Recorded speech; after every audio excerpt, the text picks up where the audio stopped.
Okay, I'm doing the same here. The, today we're talking about new social movements, in part as these are so important nationally, internationally, and they join the global with the US visibly in Washington more recently, as well as in local issues if we look more closely, which we'll try to bring out for purposes of this course. Quickly, let me introduce some of the readings and then try to frame them.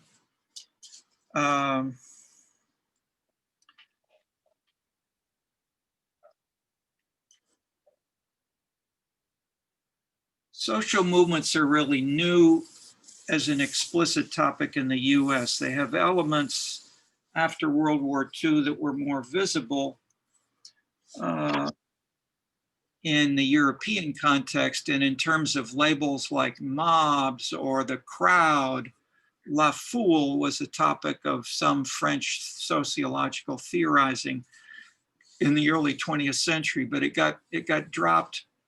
Gabriel Tarde was one of the few people, along with some of this, but the Durkheimian focus on hierarchy and bigger institutional arrangements tended to play down the more informal, which has become as well more salient after the 1968 and especially 1989, two dates which I've talked about. In 1989 for the Berlin Wall and for Tiananmen Square in China, which we'll hear aspects about on Wednesday, elaborated to link these with the Asian patterns.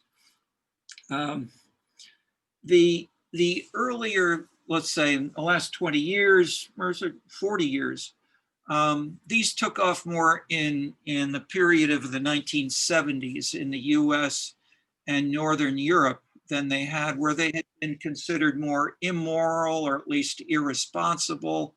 They were part of often led into violence, which was seen as illegitimate in the more at least classic kind of House of Parliament English version of democracy, which carried on in part as at least an ideal in the US in particular. These challenges, especially after 68, led to initially case studies, predominantly ethnographic studies of one movement, one event, the crowd, but journalists, newspaper accounts of these as well, and to lots of conflicting results. That is, not much theory, not much effort to get systematic evidence, not much effort to seriously test these. And beyond the idea that this built on, of course, on the civil rights organizations and protests in the South led by Martin Luther King. This first paper, that is the two major statements in a sense represent the established writings about social movements, especially the book, the review section by Doug McAdam, John McCarthy, and Mayer Zald, Comparative Perspectives on Social Movements. The comparative adjectives showed their effort at least to begin to systematize, and they tried to do so here conceptually, even if they had minimal evidence. They introduced, in doing this, three concepts. They didn't really create these. They took the opportunity structure idea from a Swiss grad student from who was here at Chicago and then went back, and then others in Italy and Germany in particular. But who wants to mention, who's read a little bit and who can tell us what the three concepts are and how we might begin to discuss them here? Anybody who's done a reading on that and any more? You all should know these three concepts. Quick takeaway. Ram, hand up. I read that the three concepts are the existence of political opportunities. So like the institutional structures that are in place that would allow a social movement to take place. And then mobilizing structures is the second one, which is kind of like how like the form in which the movement takes place. And then framing is the last thing, which is the way in which like the prominent organizers of the movement frame the movement for like everyone who's involved. Okay, yes, indeed. So that's great. I mean, everybody should know that, and then we're going to try to embellish and qualify and challenge some of that as we proceed. However, I'll point out most of all is not a direct challenge. That is, these are vague, these are pretty general, vague statements. Opportunity structure has many, many ways of being more specifically operationalized and conceived, not just operationalized, but I'm reaching up here for a book,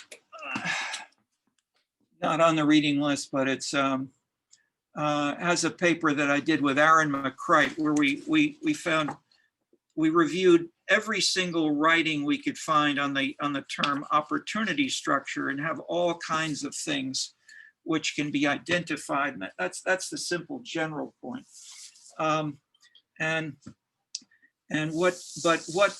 And so we then have a little bit of systematic evidence in a paper there.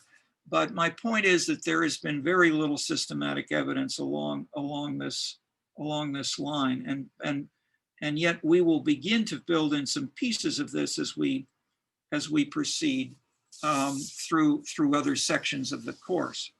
That is, the opportunity structure, in a sense, is political parties, laws, national legislatures, the media. All these things create an opportunity structure which constrains people to say they stole the election, or they are propagandizing my and people's minds in ways that frames incorrectly what the opportunity structure really is.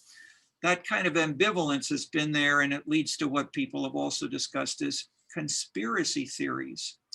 But these have been there along with exaggerated rhetoric since the Greek wars, the ancient prophets of the Israelites, and the emotion which we need to bring in to understand some of this when there's fear that the entire surrounding will be destroyed. And in the case of the ancient Greeks and the ancient Jews, they were destroyed within less than a century. They didn't last that long.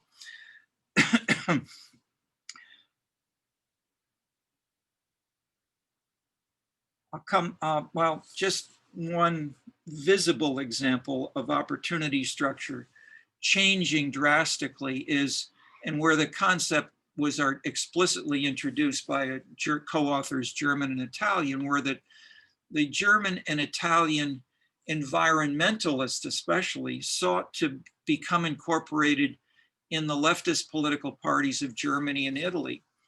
This was roughly the 1970s, 70s going into the 80s, and they were refused. The activists then started striking, taking hostages, kidnapping political leaders, murdering some people, and so they became terrorists essentially. A few years later, the political parties of the left said, "Okay, we think these are issues we should deal inside the Communist Party." In the southern, and I'm explicitly saying the Italian and Spanish communist parties then created what they called Euro-communism. The French did not. The French Communist Party remained explicitly, either they left it out, but it was we'll come back a little bit later, but I'll basically say it was enough of a split that this remained omitted from the party. But within the German and Italian parties, the social movement activists became incorporated, and they stopped their terrorism. They became part of the political system, and so the dramatic potential change in framing in that example, the opportunity structure led to the terrorism, but how much did it actually change the framing? That's what gets debated about, and which we're still discussing. Okay, let me for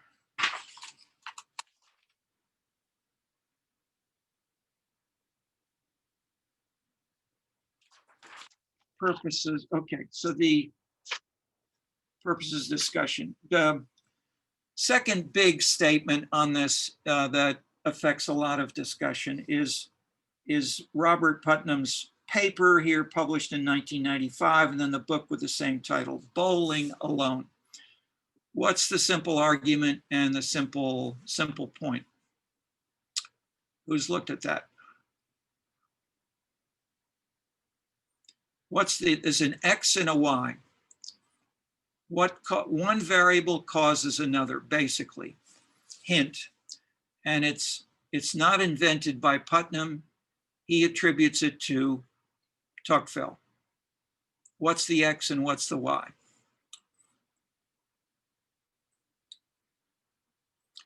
Okay. Yeah, Ram? Kind of the idea that civic organizations or the existence of like civil society and group organizations leads to more participation in democracy. Well, no, careful. I mean, the existence of the organizations is really measured by, or it's an indicator of participation. What does the participation lead to, which is stressed by Putnam and by Tocqueville? So you're partly there, but just what's the consequence? Civic organizations are there, but they don't create the participation, and maybe the participation creates the civic organization. Like, I mean, that's what Tocqueville talked about in Farmers Building Fences Together. They didn't necessarily even have an organization, but they participated together. And that created what? Legitimacy. The sense that doing this together, talking and discussing through participation, instead of having one farmer said, build a fence and I will tell you how to do it, follow me. That's the point. So in the French or the Russian or the traditional Chinese manner, it would come from the top. This came from the bottom. That's what was revolutionary about the democracy that Tocqueville stressed. Okay, so Putnam's point then, original in this paper and in the book, is what? Going beyond the theory, he's basically saying civic organizations are in decline in America now in the last 20, 30 years, from the 1950s to the 1980s or whatever, into the 90s. We are no longer participating at the rates we were in the Boy Scouts, the Lions Clubs, and the many other kinds of classic civic organizations. So Putnam is saying, just as the positive relationship holds, if we have a negative relation and this is going down, we're going to lose legitimacy and the political system may fall apart. Some people will point to what happened on January recently as an example of this. But my point is, And what I want to introduce here are some bigger examples which suggest this is not just happening in January. They're precedents, and we can begin to try to make sense of these. All right.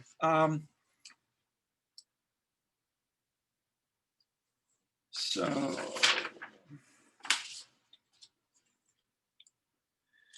this connects to my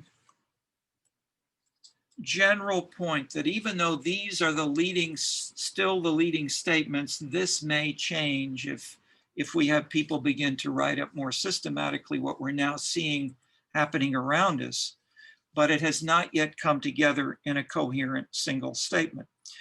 This connects to my general point that if we ask why and how can race, class, gender, and national origin only explain about 10% of things like participation or legitimacy or voting or turnout or joining clubs,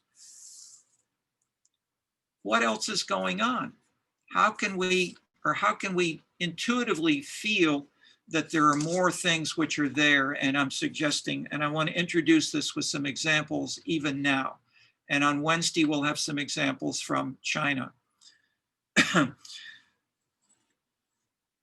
Many of the things which I want to bring in explicitly add emotion, drama, and suspense that even the participants in the event themselves don't know what will happen. They don't know how it will be resolved.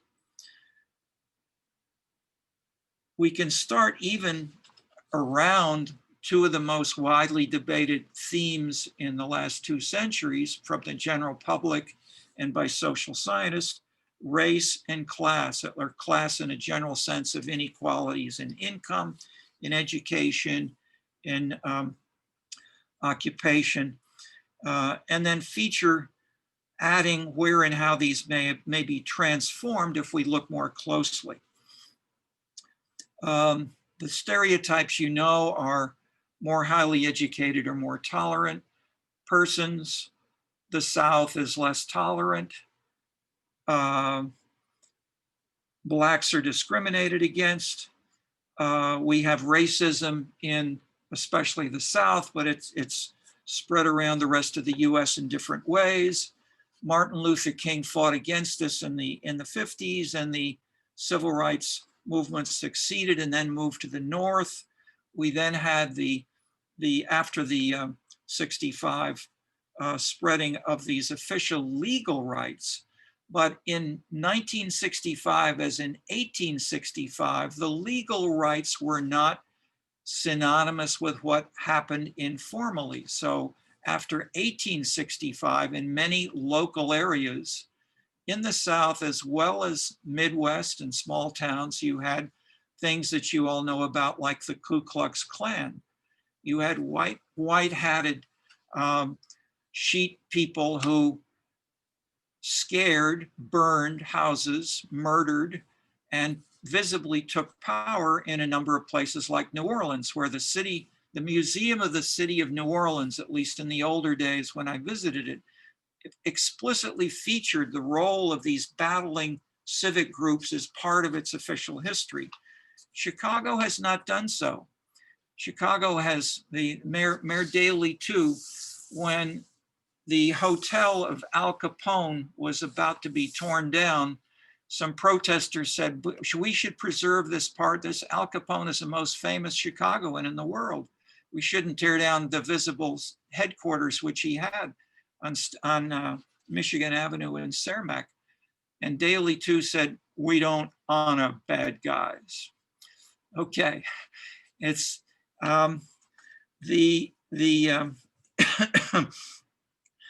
let's look nevertheless at some of these informal exceptions, including Chicago. But the recent events from Hong Kong, 3,500 protesters arrested in Russia, I think yesterday, the crowd in Washington storming the US Congress building on January 6th. Let's look at these and related examples in broader frameworks. Consider them as in terms of the content of framing as this is left in a distinctly loose manner by many social scientists, including the people who developed it.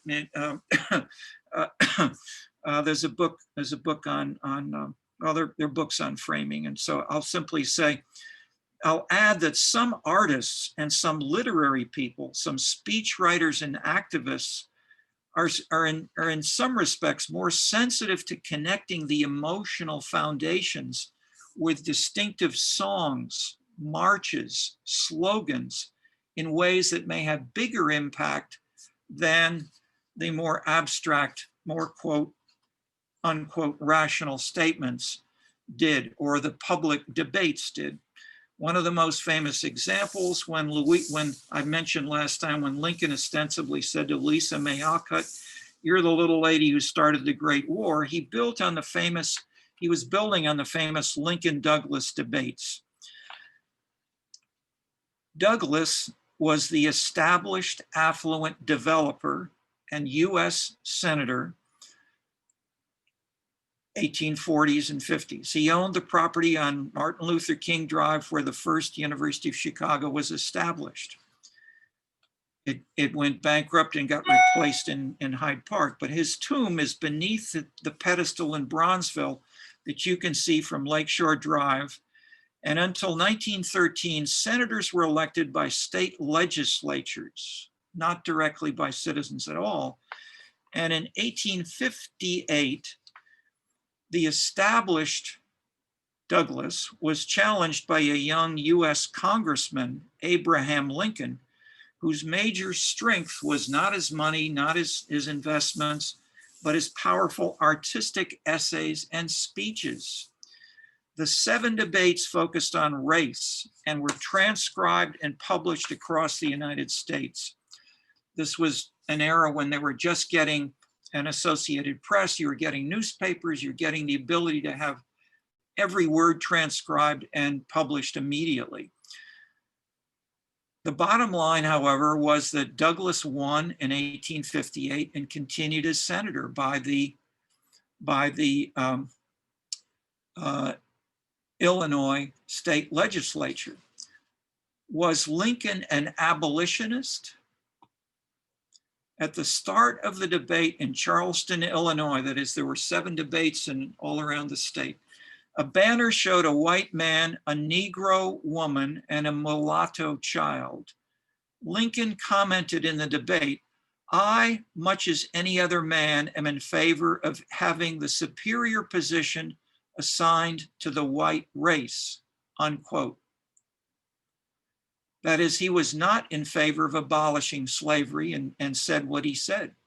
Yet 2 years later in the presidential primaries and then as president, he was moved by the pressures of the abolitionist social movement. Does this have more recent parallels?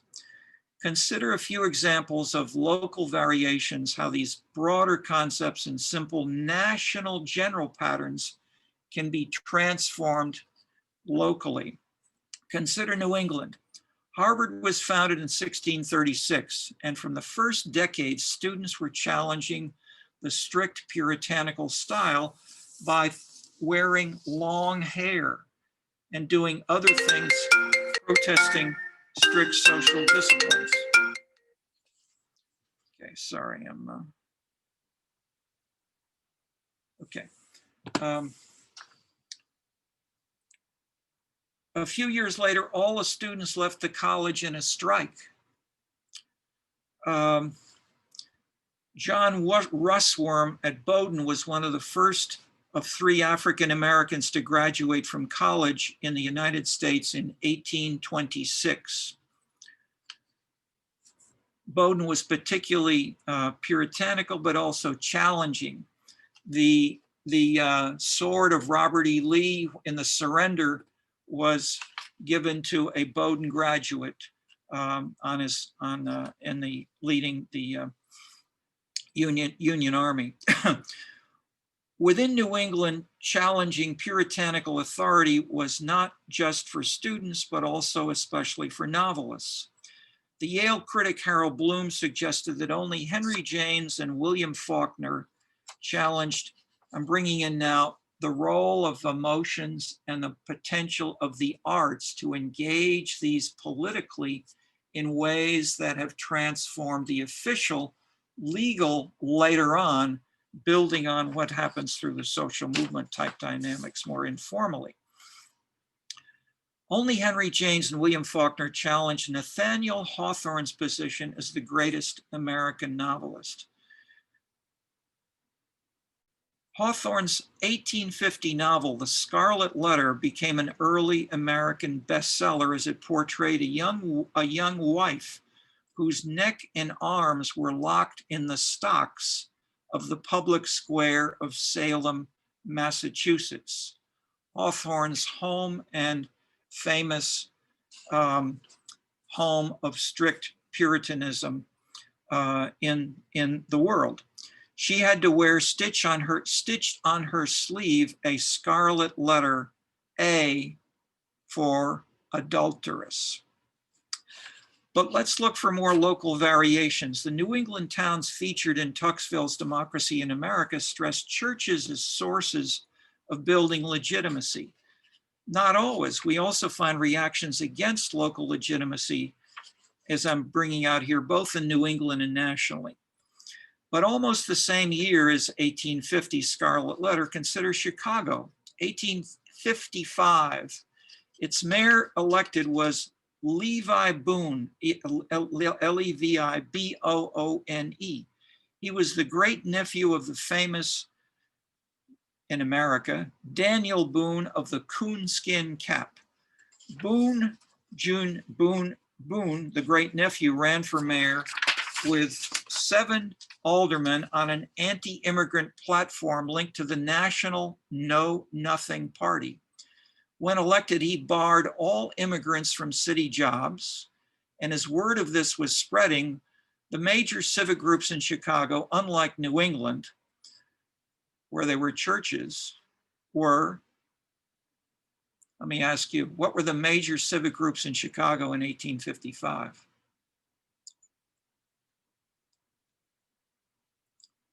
Ethnic militias. They marched with guns. The German and the Irish and subgroups of them, there were many different types of German and types of Irish militias. And some of them called a march on City Hall as they far outnumbered the number of city police that the mayor could mobilize. Boone, the mayor, hastily created a coalition and found some Irish groups who worked with him, and together they prevented City Hall from being stormed.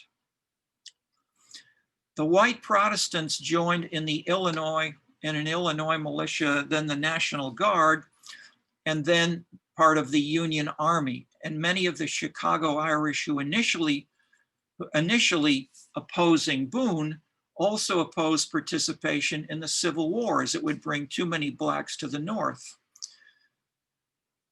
Also in New York, also in other locations. But the Illinois National Guard was active in fighting, the same National Guard was active in fighting against workers in the streets in the late 19th century, around especially the May 1, the Labor Day, which was created in Chicago, but seen as too politically dangerous to be the American National Labor Day. So the American National Labor Day was shifted to the late summer to avoid international solidarity. But this came out of these kinds of visible, violent confrontations which Chicago has fostered.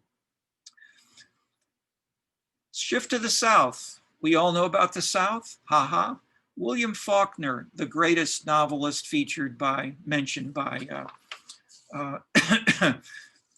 Bloom and many others, in his book Absalom, Absalom, discusses how the most prominent town member did not support the Confederate Army, even though in Illinois and in Mississippi, the local leaders would often go into the army bringing a cadre of 10 or 20 or others who were workers with them, and they would fight together as a unit. The leading townsman in the novel of Faulkner refused to fight, and when the Confederate Army officers took over his house, his large house as its local headquarters, he hid. They built a room for him, and his daughters brought in food secretly during the entire war, where he was sealed away. Okay, this is a novel. Is this, nevertheless, it's a famous, written by the most famous novelist. Is it built on nothing? Is it a total exception? The lynching is widely known to all of us as the national label of what happened in the South, and happened, I would add, not just in the South. There were lynchings in Connecticut as well as elsewhere. But recent research, and I'll add even a family anecdote of this, as I've been using Bowdoin, that a relative of mine was the postman in Ansonia, Connecticut, around 1870s. And there were lynchers who were about to string up an African-American guy. And he, the postman, showed up and had a gun. And he said, "I'm standing over him. Anyone who seeks to take him away will suffer." The mob disbanded. There was division within the town. However, he was elected mayor after that, showing the citizens really endorsed the trial by legal procedures. Was this a purely New England event? Later research by people at Columbia and elsewhere have gone into the lynchings across the South in the late 19th century, and found that roughly half of the lynchings were stopped by Southern local governments seeking to give the accused something like a fair trial. So even within the South, prior to the Civil War and afterward, we had many different variations that we don't hear about. Similarly, there were enough persons in the South to create the so-called Underground Railroad, by which runaway slaves could walk secretly to the North. Soul Man in Bronzeville, in the Scenescapes book photograph, illustrates the pre-railroad long march to freedom. So yes, we have bits of more systematic data of the sort social scientists often use, but we should not ignore and rather seek instead to incorporate these deviations.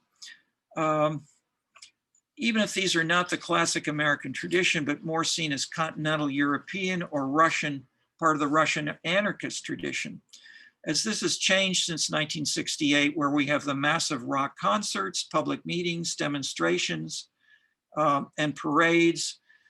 We have Occupy Wall Street. We have these continuing in other challenges against the hierarchical political machines and political parties, and the quid pro quo clientelist politics, which until recently was Chicago politics outside Hyde Park and Lincoln Park, and remains dominant in most of the world today, even within countries where the national leaders may not always support it. It's challenges over the rules of the game, which may become just as important as the content of what the rules officially are or the speeches officially state. But as we have ideas loosely stated as opportunity, structure, and framing and mobilization, how can we bring these more explicitly into what we do? Is we'll do this as the course proceeds, but I'll turn, if I can, now to Luke to give us an introduction, and then we'll hear from the two other participants who we expect will be named officially as teaching assistants on Wednesday. Luke, do you want to speak now and talk about some of these issues? Unless let me pause for a second. Does anyone have any quick questions? I've gone over a lot of things rapidly. I made some simple and some advanced points. Now, actually, let me have you hold this so we can have discussion of everything. Let's let Luke get in his points quickly now, and then go from there. Is that all right with you, Luke? Yep. Okay, please do. Okay, hi everyone. My name is Luke. I'm one of the guys for this course. So I'm going to begin with you all roughly mapping out what contemporary social movements are and hopefully building space for a conversation from there. So I'm going to start by sharing a short little video. If I can share the screen here. All right.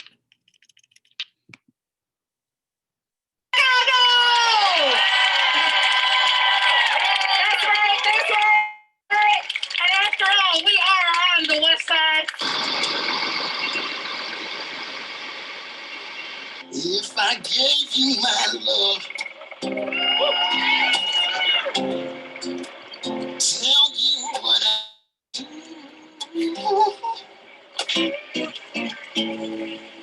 Simply beautiful.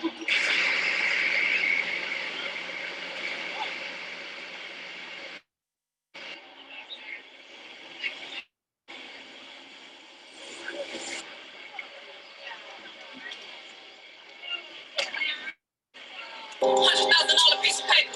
My granny framed it. To her, I'm already famous. Famous never been a goal. But I'm a natural born leader, so I already know. My mama, she an OG. Grandmama, she an OG. I got a bunch of aunties, and they all OG. Long line of black queen, they all help me. So what you think they make me? What you think they make me?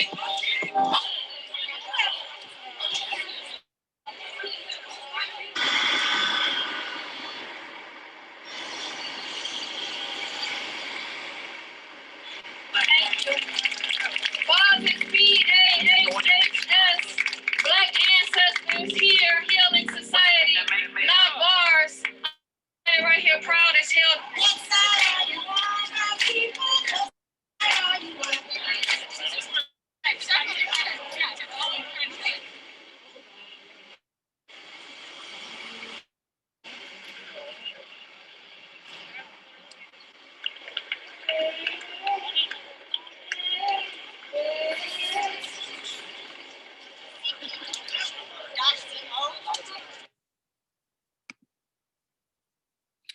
Okay.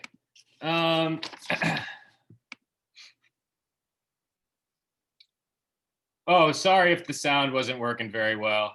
I guess the sound is, it's not super essential, but hopefully you got a gist of the space.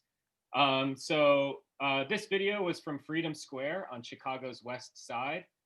This day, July 24th of this past summer, was the 4th anniversary of the Freedom Square occupation. The space was founded in 2016 in response to the red brick building that you could see in the video across the street. That building is where the Homan Square CPD black site is. Perhaps some of you know it. It is notorious as the place where the Chicago Police Department disappears people, detains them illegally, and abuses them. Freedom Square was set up across the street by a group of activists known as Let Us Breathe Collective to be everything that Homan Square was not. That is, be a safe and free space for Black people to gather and collectively reimagine and inaugurate a world without police. The site was occupied for 41 days that summer, and its legacy still serves as a hallmark moment in practices of restorative justice in Chicago. Jump forward to this past summer, when the police murder of George Floyd ignited innumerable movements in cities and towns across the country, protesting against that which Freedom Square had protested against 4 years before: policeman violence and all the other gross injustices associated with racial capitalism. This day this video was taken, over 1,000 people came out to the space to commemorate its legacy, find community in one another, as well as exercise continued resistance against systems and expressions of racial domination. A space that was once occupied by no more than 30 people at a time now held hundreds from all over the city and surrounding cities. Drawn there perhaps by a post on social media from Good Kids Mad City, or maybe they tagged along with a politically active friend for the first time.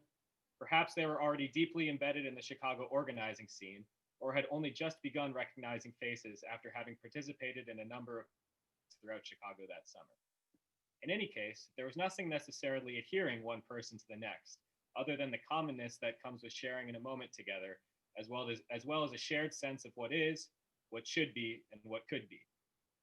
That day, we danced together, shared food, provided aid and resources, and marched through the streets of the neighborhood, where we were joined by many of the members of the community as we passed their homes.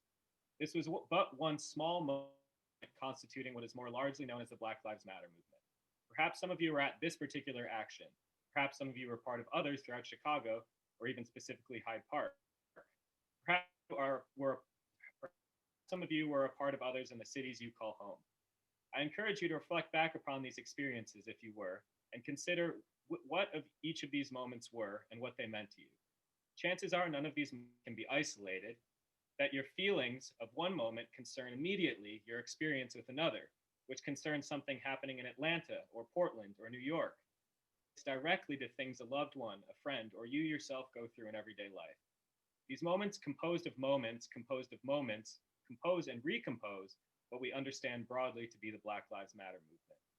Based on these moments, both yours and mine, we can begin to venture out towards a rough understanding of what contemporary movements are and how they are perhaps different from social movements of the past. Contemporary movements move mimetically, as memes. Different from eras past, there is no one authoritative voice like a political party or leader issuing commands on high. Rather, they are leaderless and anonymous. In this, they move as diffused yet interrelated radical collective action that do not rely on any one coherent ideology or stratagem. Instead, they are composed of diverse practices, the destruction of hegemonic symbology, to the repossession of expropriated capital and resources, to sit-ins at university police headquarters, specified to the needs of particular places, all of which flow through common forms of articulation, aka memes, like the slogan Black Lives Matter, or a yellow vest in France, or an umbrella in Hong Kong. Means there's a tacit lack of definable parties or institutionalized interests or constituencies. In this, there's no one criteria that determines who is inside, outside the movement. Rather, it is through concrete and immediate practices of mutual aid, space occupation, place weaponization, consensual decision-making, and other forms of radical collective action that the multi-scalar, fluid, and expansive we that the movement speaks from is composed and recomposed. This can be everywhere and in countless contexts simultaneously, all the while with difference in each context. Yet finding its many manifestations depends on what you're looking for, which leads to existing theories on social movements expressed in your class readings. McAdam, McCarthy, and Zald express three factors in emergence and development of social movements: political opportunity, mobilizing structures, and framing processes. Whilst there is credence to the sway these factors still hold, they do not map on neatly to the cases of contemporary movements described above. This is because their analysis takes up political action at the scale of discrete identifiable groups serving as organizational vehicles.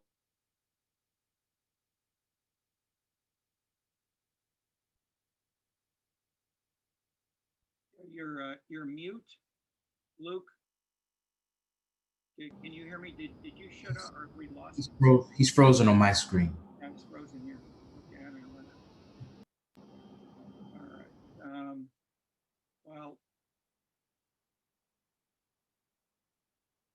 Well, I'll talk for a minute or two if he's going to be coming back. I presume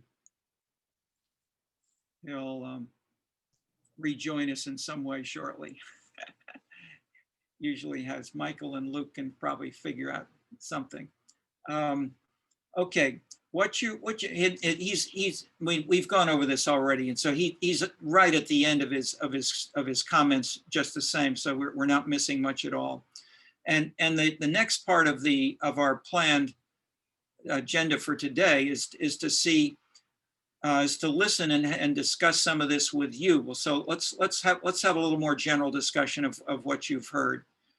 We've heard the readings, some core ideas, participation, Tocqueville, Putnam, the three concepts, and we've heard challenges to these from examples from 1650 at Harvard up to through the 19th century, and then in the month of January. Okay, so here's Luke, you're back now. I'm just saying, I think you were near the end. Did you want to add just a few more words, Luke? Yeah, I'm almost finished. Go ahead.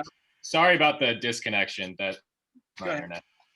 Okay, so in this, there's not the same degree of emphasis on organization around institutional political opportunity that engages the powers that be, because more often than not, the powers that be are what is being struggled against.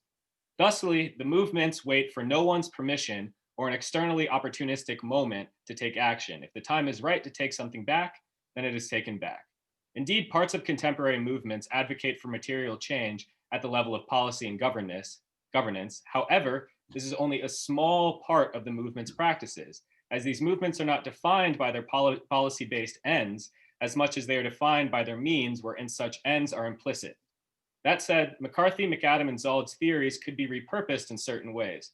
Social media serves as an important place for collective processes of movement framing, as well as mobilization, and could therefore be taken up with McAdam et al.'s work in mind. Meanwhile, Putnam explains that American engagement in politics has declined, defined by waning civic engagement. However, if one is looking for civic engagement as a barometer for political participation, everything described above would be missed. Because again, none of the moments composing the movement's expansive we are found in the ledgers of formal civic organization and bowling alleys, which leads to a final point. The social movement theories of the readings hold space abstractly. Putnam, for example, takes parent-teacher associations broadly as the site for political civic engagement. Instead of a focus on a particular parent-teacher association, he conceptualizes political engagement aspatially, that is, by one's relationship to an institutionalized concept, parent-teacher associations, versus one's relationship to a particular place, the Uplift Community High School in Chicago Uptown's neighborhood, for example. In this, he misses the specificity of place as it relates to contemporary politics and social movements. Contemporary movements are manifestly spatial in their praxis. Place matters. For example, in the case of Freedom Square, it was not just any lot that was chosen to be occupied, it was specifically that vacant lot across the street from the Homan Square CPD site. That was strategically chosen around which place-specific political practices and discourses emerged. The effort to tear down the Columbus statue in Grant Park last summer is another example. It was not just any statue that was chosen, but that specific statue. That moment of the movement cannot be understood without an understanding of that place, symbology, and its broader locational context, i.e. its situatedness within downtown, to major tourist destinations such as the Field Museum and Shedd Aquarium. A third example is the instances of capital reappropriation that specifically targeted downtown, as well as other strategic locales. It wasn't just any store that was targeted, but specifically those on Michigan Avenue, or those in Uptown, a North Side neighborhood on the front lines of struggles against gentrification. In this, contemporary movements do not approach space abstractly. They take space itself as a necessary strategic element of both spontaneous and planned radical collective action in order to both intervene in the bourgeois world at the scale of the sensible, as well as forge ties and sites of revolutionary solidarity. And it is the whole of these place-specific moments, taken together not only for their similarities, but their practical and spatial differences, that the flexible and fluid site of contemporary political action unevenly emerges. So that was what I had prepared, and I have some questions that we could lead into for a discussion, or Professor Clark, if you wanted to elaborate more yourself first, that's totally cool as well. But that's what I had prepared. So What if we just leave it wide open for a few minutes and then maybe bring in some questions if we don't get others directly from students who may raise them? Fair enough? So yeah, that sounds great. Okay, so students first, questions, comments, challenges.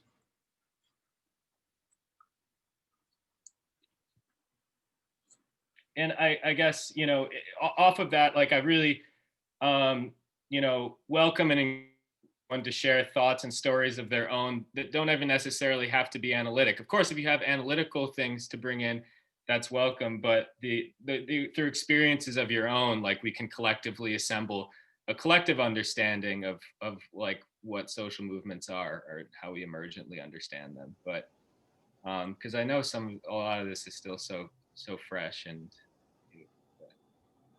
Well, Luke, I have a question for you in regards to how you're characterizing movements as far as goals, and then you have means. Can you elaborate on that a bit more? I think when we look at movements and the permanence of them, or the success of them, they're always gauged upon, not whether its goal was met, because the goal may not have been realized early on at the onset, but was there any change, made? Right. Not necessarily just a message, but was there change made for, the real people who are Uh-huh. being. Uh-huh. And that's a fantastic question, Mylon. Thank you for asking that. And so yeah, so one of the things I said in that talk was that contemporary movements are not defined by their ends as much as means where the ends are implicit. So contemporary movements now, like Mylon was saying, they're oriented around the specific how things are done. So it's not necessarily like, the movement is ordered around passing a singular piece of legislation, though that might be an aspect of the way the movement moves, but that the movements are concerned with the how attendant with space, creating spaces, the how attendant with occupying place, the how attendant with building communities. So such that like the intangible, such as that there's a focus on creating spaces wherein the elements that the particular piece of legislation that would be passed would formalize those things. The intangibles of the space create the informal atmosphere and textures and spaces and collective forms of understanding, such that these potential alternative political futures are being manifested on the scale of the everyday, on being manifested on the scale of the informal. So I think that there's something that comes with like the idea of like reimagining a world without police, like that's as much of a process, a way of living, a way of moving around the world, a way of talking with people, as it is like particular pieces of it's obviously both. It's obviously both, but it's like the success of the movement or the body of the movement isn't necessarily defined by those like hegemonic or institutional thoroughfares or forms of change. So yeah, I guess there's a multiplicity of scales with which change happens. So much of that is just on that everyday felt scale, in addition to the other more material scales.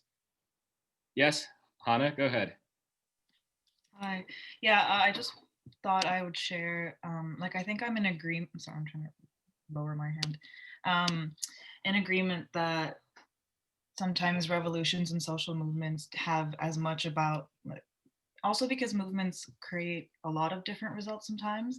So I was just thinking about, I'm from Egypt, and when the Arab Spring was happening in 2011, and people went to protest in a square downtown called Tahrir Square. That space was obviously not used prior for protests, but afterwards, one of the effects it had on the city was it becoming a super barricaded, guarded, policed place. And I think when I think about the Egyptian Revolution and how a lot of people attribute Tahrir, like the square, like I'm trying to express that it was both a means and also a very significant product. The fact that it was a place where you first see police, you first see army tanks, you first see social gatherings happening there. So even though the products of the revolution, there were a lot in terms of legislation and economy and human rights, I feel like the fact that the place itself became like a national monument was somehow even more important to the people than it was like the fact that our president changed. Totally. So it's just to support your point. Mm-hmm. Yeah, thank you so much for sharing that. And yeah, like a huge dimension of so many of these the specific sites wherein these movements touch down is the creation of like places of life, places that are like reaffirming of one's existence, and also help strip back the veil and to kind of expose the ideologies that constitute like the materiality around us. And it's that like shattering, that sudden shattering of these things that like it can't necessarily be boiled down to a particular change in legislation, though it might lead to them. But both of those processes are mutually reinforcing. But thank you so much for.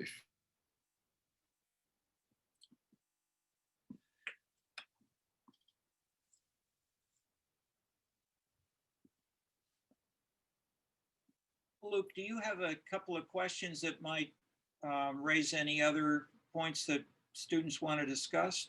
Maybe just run through them briefly.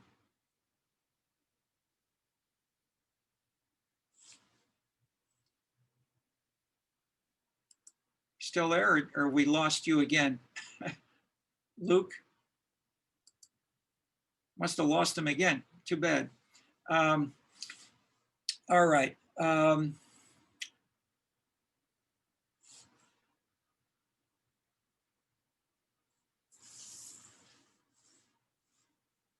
I know it's sensitive to talk about, as these are a mixture of openly ideological, personal, emotional, as well as the more abstract, more quote rational or scientific. And we're trying to bring these together without throwing the one or the other out, but to talk about them in a thoughtful way, in ways that we transcend, I feel, or I like, and to try to say, how could we articulate this as an X leads to Y leads to Z, and then test it with some kind of either ethnographic or novels or something more general.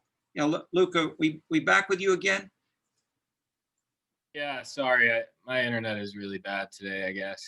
Okay. Did you want to put in anything else with questions? I have discussion questions prepared for the students if they would like, but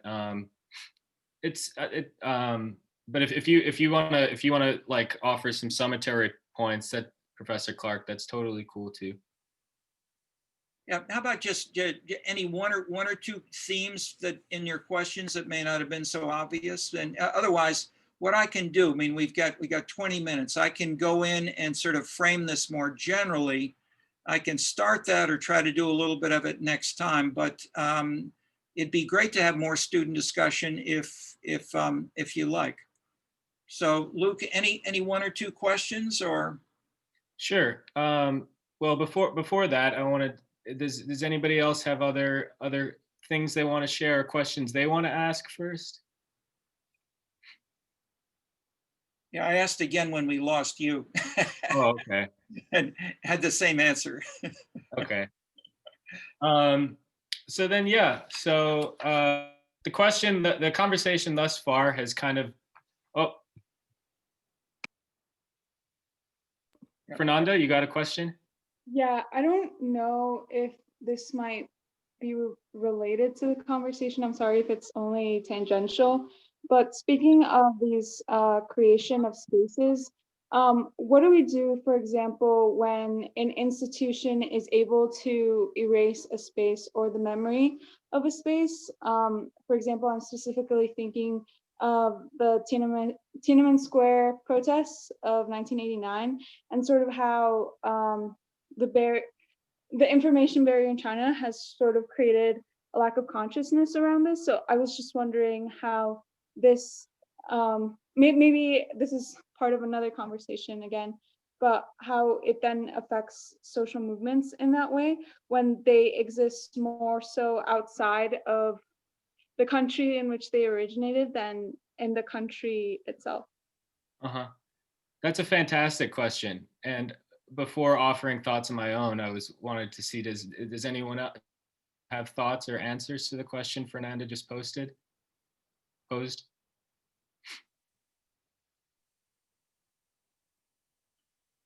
No? Okay. Well, yeah, I think like you're saying that questions of visibility as it concerns space, like brings back to the fore how so much of contemporary political struggle is on the scale of the sensible. So what's seen or what's unseen, what's visible or rendered invisible.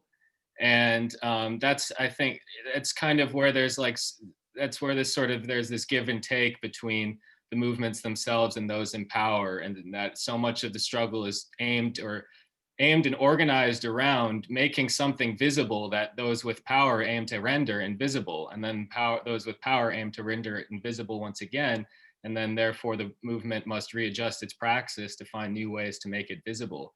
And the example you pose is a great one. And there's plenty of others that like the case of the Columbus statue downtown that I mentioned earlier would be another one. But yeah, I don't know if that answered your question, but. Yeah, let me add that I taught a course last spring. Urban Innovation was the title. The subtitle included place making. That's the new hot term in the last few years that's been used for this. And it's hot, but there's very little coherent theory as to where and how it works. And so I'd say the goal is more explicitly to address the kinds of things which we're talking about in this session, to join the feelings, the power, the emotion with the space. And so toppling a statue, or after 1989, not just in Tiananmen Square, but in Eastern Europe, when the Russians withdrew, thousands of statues celebrating communism were immediately taken away from Hungary, from the streets of the Danube, Poland, and so forth, and either destroyed or put into warehouses and the like, and where and how to handle those, whether to try to recognize them as part of history or whatever. Plus, of course, the destruction of religious classic symbols have been a goal of ISIS and others, and many others for centuries in battles among these. So we have examples for sure, but where and how we can put these together is I would say part of adding the components that we're talking about more systematically. Let me see. Either and anyone else have a comment or question? I might try to start what we have. Actually, it might be easier if Michael or Wenmeo, if you could easily bring up what we have on the syllabus, I can try to do it, but I think you may be able to do it more coherently. It's the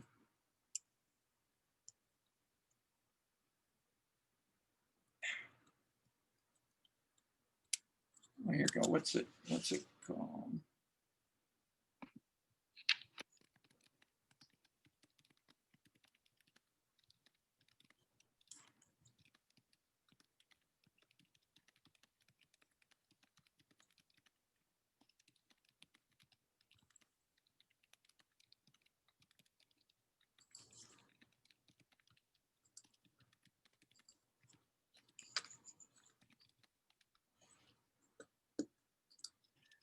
What it basically does is to go through the kinds of things which structure the whole course. Political parties,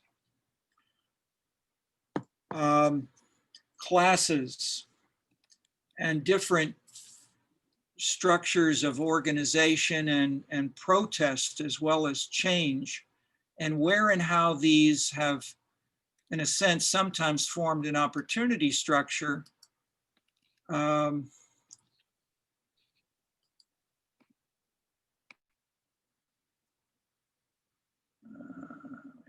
Modules. Okay, we're in week 3. All right, it's yeah, it's the last reading on the list under week 3. If you have your own Canvas, I'll click on mine, but if I muck this up, I just don't want to lose everything. It's only 2 pages, and I'll just slide this up a little bit and then see if I can make this a little larger and then show this to the others. And that is, I can do this unless Michael or Wenmeo, you think you can, if are you with me or not at this point? Yeah. Seeing that on the syllabus, not on the syllabus, but seeing it on the Canvas site. I mean, alternatively, if I click on share screen,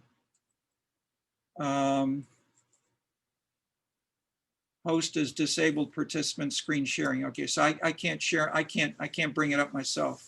So what, well, let me. Professor Clark, I think you should be able to share screen now. Okay, I'll try that. Yeah, sorry about that. Okay, there we go. Okay, here we go. Then share. All right, can people see that now? Types of action groups, page 1 of 2. Is that on all your screens? Yes or no? No, it's your calendar on the screen. Sorry, Your calendar is on the screen. my calendar's on the screen. Okay, then we gotta, well, let me drag it over there. How's that? Yes. Okay, good. All right. Think of the things that Luke and I talked about today, as well as the readings. And let me just show you the whole structure, and then we'll come back, and then you can either read it and think about it as, in a sense, it's a link between the looseness that Luke and I are both pointing to and the ways of structuring this in the subsequent sections of the course. So what this does is go from, and look at the far left column, from the feudal system where we have an action group of masters and followers, clientelism, patronage, strict hierarchy, and so forth. Then we go down to industrial, we have unions, we have conflict. We go to civic organizations, which can vary and which are often issue specific. We go on down to political parties and how these vary and the kinds of activities that they use to engage their members. Then on the second page, we have post-industrial societies, the 1970s new social movements about environments, women, gays, peace, lifestyle more than the material is the focus, challenging on these issues.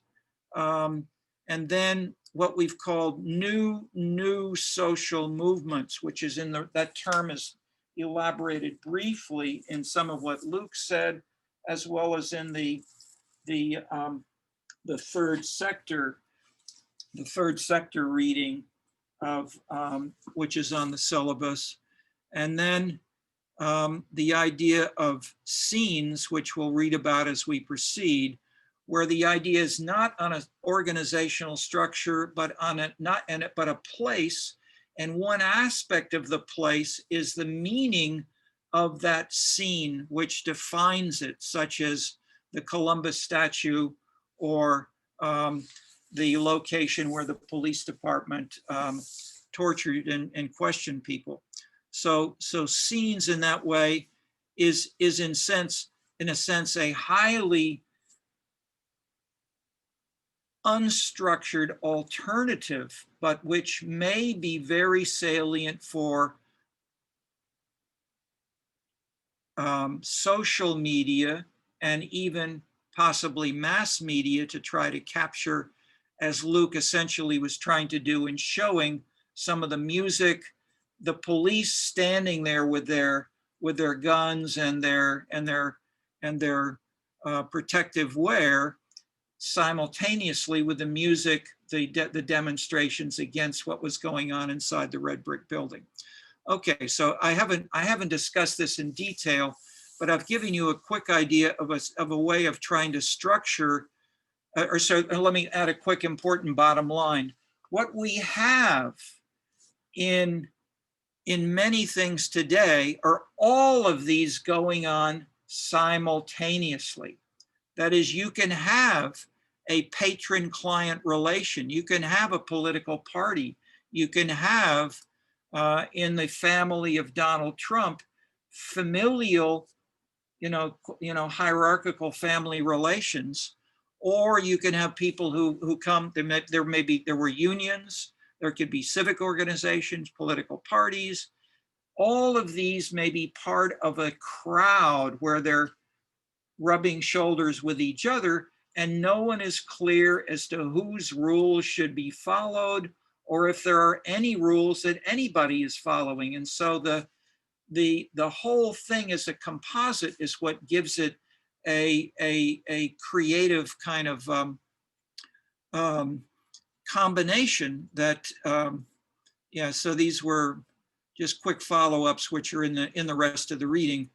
Shea Smith, ran for almost won. He did not win, but he was, just as we say here, hip hop artist from Chicago whose official, he wrote with the ultra famous Kanye West, Jesus Walks, which is a joining of Christianity with hip hop and rap. So we have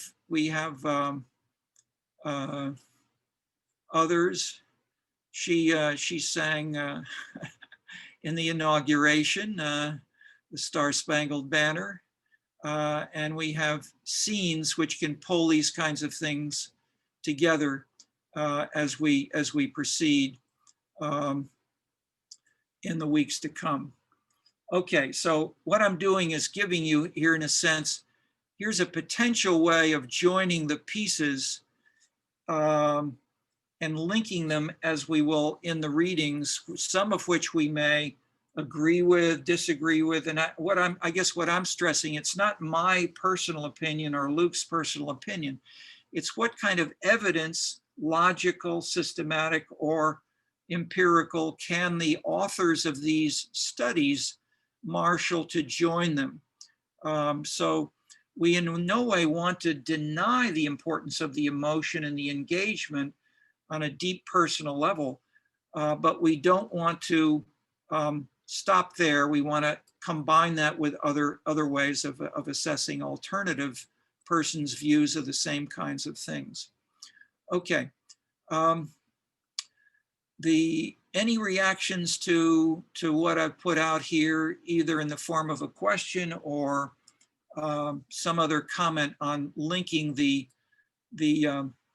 or Luke mentioned as we discussed this, that this has been featured most recently in the last X years since the Seattle demonstrations against the meetings of, what was it, the World Bank or something was going on in Seattle. And there were people from across the US and Europe protesting, but the point was that was an event where it was shocking when the journalists and others would say, who's the organizer? Everyone would say, there is no organizer. And that is what we have more and more of in a new social movement, which has not yet been written up in a coherent way, with the exceptions of what we're referring to. So 6 minutes, comments or questions on any of this? Let's see.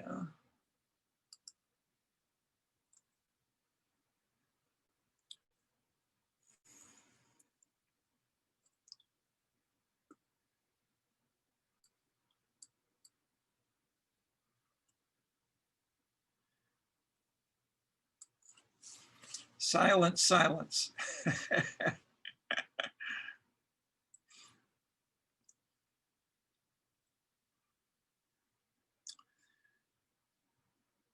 One example was a student who worked with us on these themes, and the second big example in the US was called the Occupy movement. It was initially the Occupy Wall Street movement, as it took, and the famous place was called Wall Street. And it's their videos and the like, which I've sometimes used about it, but it was then, in its name of Occupy, it was repeated in several hundred cities around the world within a few weeks. But the spirit of it pervades the kind of thing that Luke is talking about, pervades, but also even went substantially further, and that these don't have to be one large major national meeting in one famous square, as in Paris or in Cairo. They can also be local and more participatory in the sense that one example, which is in both the reading of Kevin McDonald, where there are many other examples of these looser sorts, what are called roundabouts, which we have some of in the US, but they're more frequent in Europe, where you have cars coming in from, say, 3 or 4 or 5 different roads that converge on a roundabout, and they drive around that, looking for where to go in or out. And if this is blocked by political protesters, it blocks lots of people, but it also is an occasion for joining them together in some kind of a network. So that's the sense of some of the protests which are going on at the, and one famous one in the last year was called, a year or two, was called the Yellow Vests, which the French have written about a little bit.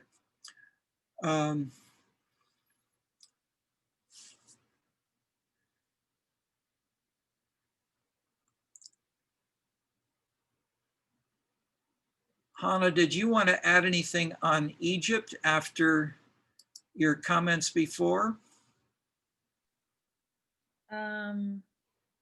No, not particularly. I think just maybe moving with the idea of globalization is that although we are looking at a lot of US examples right now, I'd be interested if we incorporate what are the differences that we see when we look at international examples. For example, I mean, like, one point is that on the syllabus, in like the little description, it says global concepts being transformed into local specifics. And obviously that's with varying degrees of success.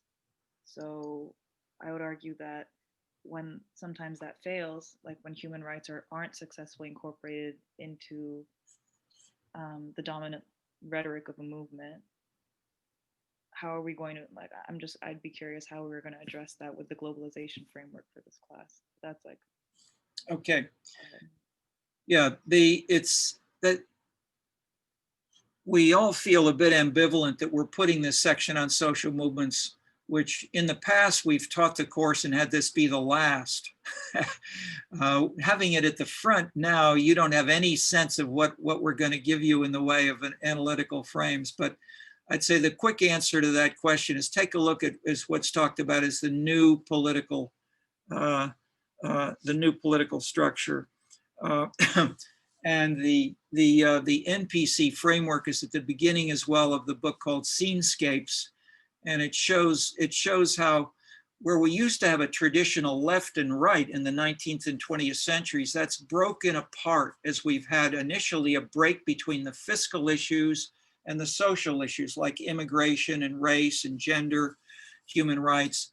And those in turn have broken apart further and further, so that the position that one person, if we do this psychoanalytically, a long interview, or we look at intercorrelations of questionnaires, we find that these dimensions are breaking further and further apart, especially from the fiscal. And so the idea that money and corporations dominate is no longer working in ways that maybe it did more in the past, or the way that we heard this from Friedman last session was that you had first countries, then you have corporations, then you have individual personal computers.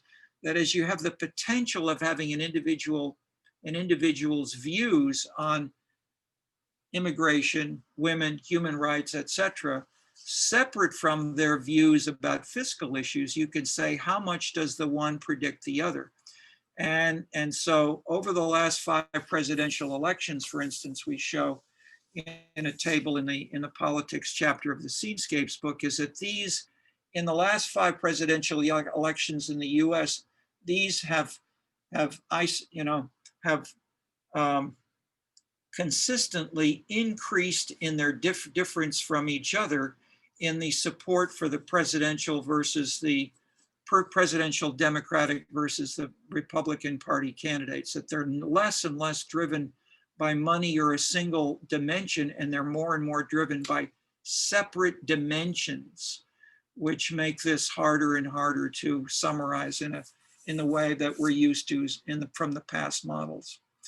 Okay, so that's a quick answer, which is leading us into the sessions of the next multiple sessions. But the next session, Wednesday, let's try to pull these together ourselves and begin to see how we can make sense of this. And we'll have presentations on, I think, should we mention, why don't you just mention the titles of your 2 presentations?